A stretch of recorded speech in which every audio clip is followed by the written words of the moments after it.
कसं सांगू, घरात आहे मी पण असं वाटतंय जंगलात बसले. रुको जरा, सबर करो.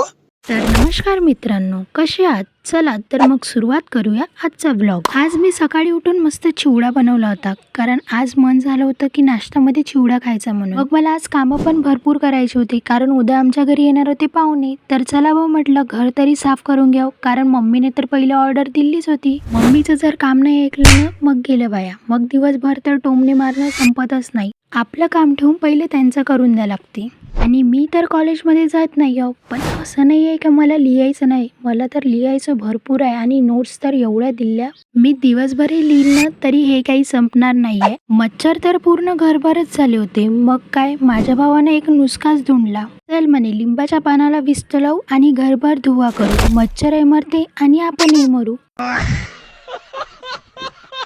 कारण जो घरभर धुवा झाला होता ना, त्यांनी मच्छरालाच नाही आम्हाला पण त्रास होत होता, कारण दमच नव्हता घेता येत. तर चला मित्रांनो, आजच्यासाठी एवढंच. व्लॉग आवडला असेल तर लाईक आणि शेअर नक्की करा. फॉलो करायला विसरू नका.